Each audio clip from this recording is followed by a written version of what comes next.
Voltamos ao segundo bloco da nossa entrevista com o pesquisador do Instituto Nacional da Mata Atlântica, Arlindo Serpa Filho, que é biólogo e entomólogo.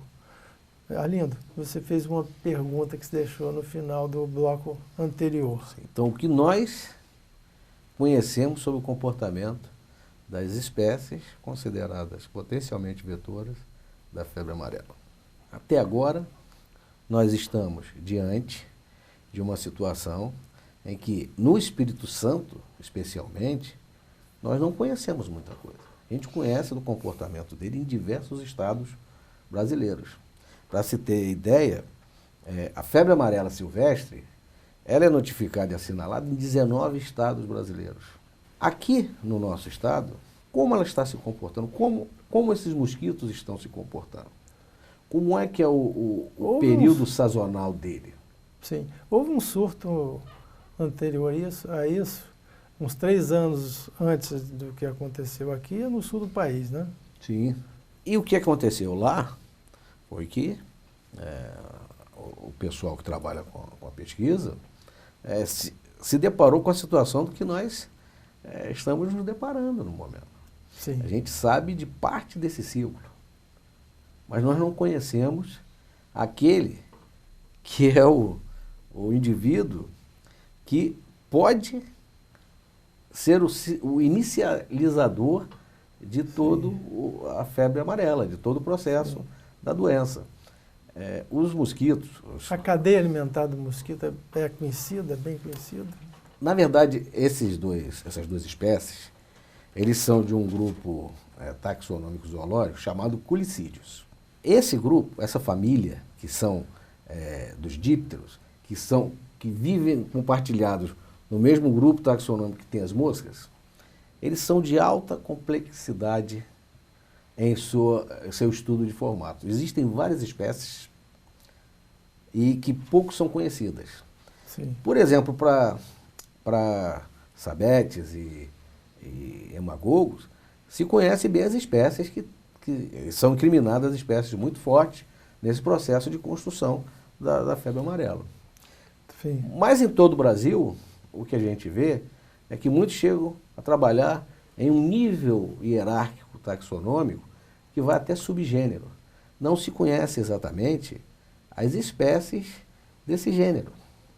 Então aqui no Espírito Santo... Que carência, hein? Grande, hein? Muito grande. Sim. Quais são as espécies de sabete que nós temos aqui? Porque aquelas que são muito específicas em seu comportamento, elas podem ser suprimidas pelas alterações ambientais. Mas será que são essas espécies que são suprimidas pela pressão no ambiente que são as vetoras? Nós não sabemos disso. A gente tem um conhecimento de 2 espécies que são potencialmente vetoras. Mas até então, não se deixou claro o que nós temos no estado. Sim. E a população muito menos sabe disso. Quando você pega uma ótica da população e tenta perceber o que elas pensam dos insetos, por exemplo, Sim. os insetos sempre são prejudiciais. A culpa é sempre dos insetos. Eu estou fazendo uma promoção, uma defesa da entomologia aqui. É verdade. Sempre nós estamos diante de uma visão antropocêntrica. Sim. A culpa é sempre da natureza. Sim. Né? Sempre a culpa dos animais.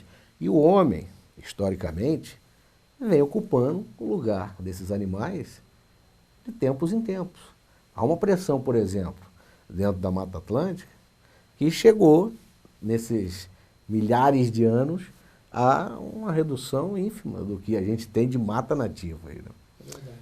E sempre existe recomendações vindas do Ministério da Saúde sobre como deve se comportar a partir do momento que se adentra nessas matas.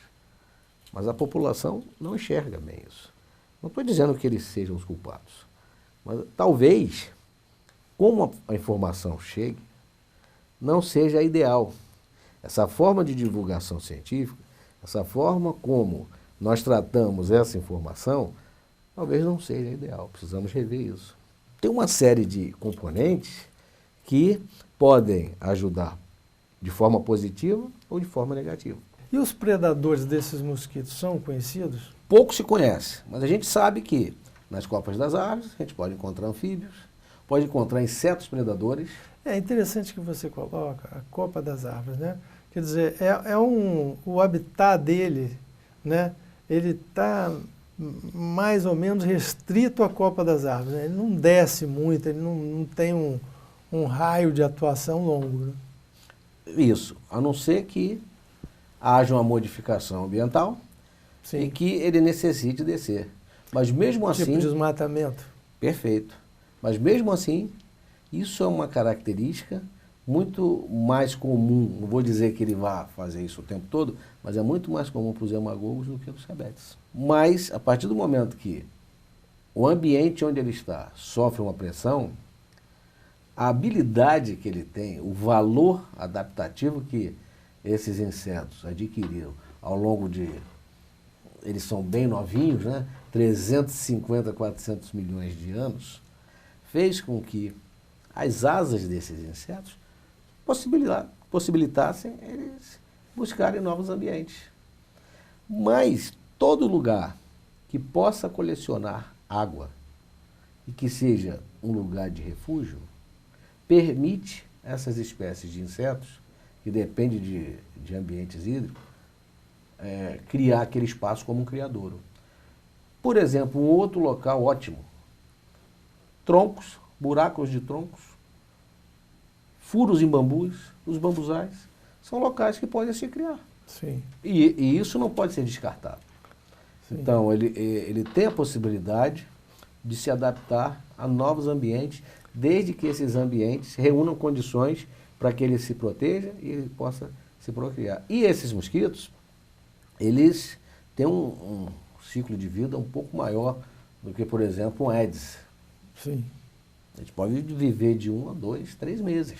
A lógica do pensamento, acho que das pessoas que não têm uma noção um pouco melhor da biologia, do ciclo de vida dos animais, a interação, é de que, então vamos eliminar, Justamente.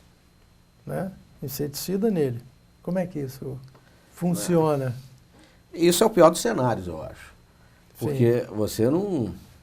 você não atinge somente os mosquitos, você atinge toda uma fauna e uma flora que existe ali. Inclusive seus inimigos naturais, né? Com certeza. Então a gente tem que tomar cuidado com o imediatismo das campanhas, né? Vamos resolver nossos problemas rapidamente. Então o problema é resolvido rapidamente com um produto químico, um inseticida. Mas eu acho que... No caso agora foi a vacina, né? Foi a vacina. Mas eu acho que a gente precisa ter um monitoramento ambiental mais constante, precisa haver um inventário de toda a fauna que existe nesses possíveis locais onde estão ocorrendo, quem são as espécies que estão ali, toda a dinâmica que envolve esses animais, o que ele se alimenta e para quem ele serve de alimento. A gente acabou falando, ainda há pouco falamos dos inimigos naturais, a gente não sabe totalmente. Sim. Automaticamente, quando se fala em inimigo natural dos mosquitos, se lembra dos sapos, rãs e pererecas. Sim. Mas quais são esses? Sim. Cada um tem seu tipo de alimento. Certo, e geralmente aqueles que habitam na copa das árvores, né? Justamente. Bem, nós vamos dar um rápido intervalo, voltamos para o último bloco da nossa entrevista. Fique conosco.